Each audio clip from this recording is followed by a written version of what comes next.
और वहीं युद्ध समाप्ति के सवाल पर डोनाल्ड ट्रंप का बड़ा बयान आया है। ईरान पूरी तरह से तबाह हो चुका है, यह दावा कर रहे हैं ट्रंप। मैं अभी युद्ध के अंत की घोषणा नहीं करूंगा। युद्ध से ईरान 10 साल पीछे चला गया है, यह दावा डोनाल्ड ट्रंप की तरफ से किया गया है। सुनिए जरा। और पश्चिमी ईरान में ड्रोन गोदाम पर हमला हुआ है। आईडीएफ ने जारी किया नया वीडियो। हमले के बाद भागते सैनिकों को भी ड्रोन से किया टारगेट। और अमेरिकी नेवी का आक्रामक एक्शन देखने को मिला है। टॉमाहॉक मिसाइलों से ईरान पर किया गया बड़ा हमला। एक के बाद एक 13 टॉमाहॉक मिसाइलें किस तरह से दागी गई हैं, ये देखिए वीडियो इसका सामने आया है। इस वीडियो के जरिए बताने की कोशिश ये की गई है कि आने वाले वक्त में ईरान को और बड़े हमलों के लिए तैयार रहना होगा।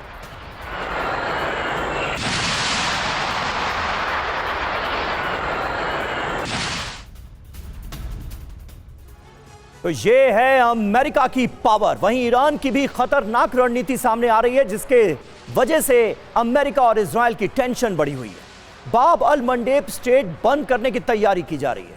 हूती की अल मंडेब स्ट्रेट को बंद करने की धमकी सामने आई है। होर्मुज बंद होने से पहले ही बड़ी एनर्जी क्राइसिस दुनिया झेल रही है। मौजूदा हालात पर ईरान का जो प्लान है वो क्या है, आपको बताते हैं। रोज 20 से 22 जहाज गुजर रहे हैं। बाब अल मंडेब स्ट्रेट पूरी तरह से बंद करना मकसद नजर आ रहा है। अब यह स्ट्रेट इतना महत्वपूर्ण क्यों है, यह भी समझ लीजिए। रेड सी को गल्फ ऑफ एडन से यह स्ट्रेट जोड़ता है। ग्लोबल ट्रेड में 12 से 15% की हिस्सेदारी है। 40 लाख बैरल पेट्रोलियम उत्पाद यहीं से गुजरते हैं। तो क्या आने वाले वक्त में संजय सोय सर, होर्मुज स्ट्रेट के बाद ये जो पूरा एरिया है, ये जो स्ट्रेट है, वो भी एक बड़ी मुश्किल पैदा कर सकती है दुनिया की अर्थव्यवस्था के लिए? नहीं, बिल्कुल इसमें कोई शक नहीं है कि हमने पहले भी देखा है यहाँ पे अगर हुथीज एक्टिव हो जाते हैं और बाब अल मंडेब स्ट्रेट के ऊपर हमले शुरू कर देते हैं तो एक क्राइसिस और बढ़ जाएगी। देखिए, सऊदी अरब ने भी ईस्ट वेस्ट पाइपलाइन के थ्रू, रेड सी के थ्रू अपना तेल भेजना शुरू किया है ताकि कुछ पूर्ति हो जाए, उस पर असर पड़ेगा। और साथ साथ में जो नॉर्मल तेल आ रहा है वहाँ से, उसके ऊपर असर पड़ेगा।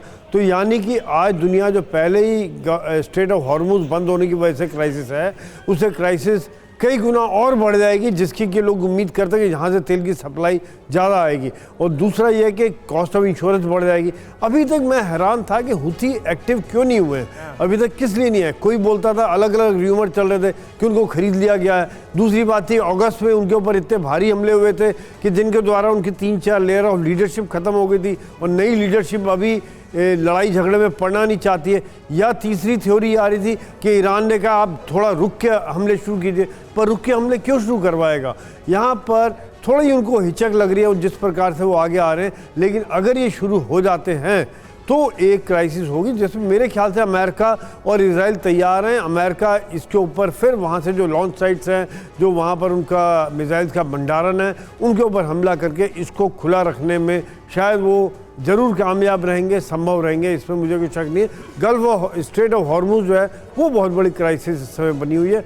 ये भी अगर हो गया तो डेफिनेटली दुनिया के लिए बहुत बड़ी मुसीबत हो जाएगी। समीर जी बिल्कुल सर, ये स्थिति तो है ही पूरी दुनिया में और इसका दबाव भी सभी महसूस कर रहे हैं।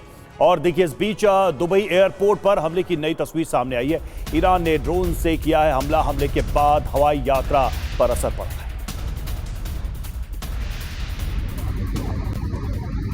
तो दुबई एयरपोर्ट पर हमले की तस्वीर सामने आई है और ईरान ने ड्रोन से यहां अटैक किया है।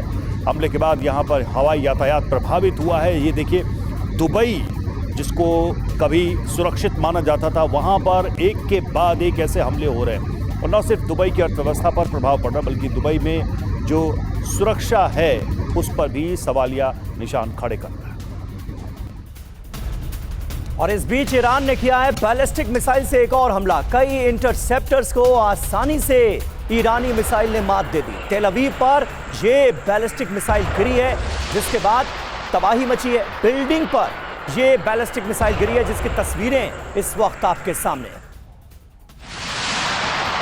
तस्वीरों में आप देखेंगे, ये देखिए किस तरह से ये घातक मिसाइल इजराइल के तेल अवीव में एक रिहायशी इलाके पर गिरती नजर आ रही है। कितना नुकसान हुआ है इजराइल की तरफ से अभी कुछ बताया नहीं गया।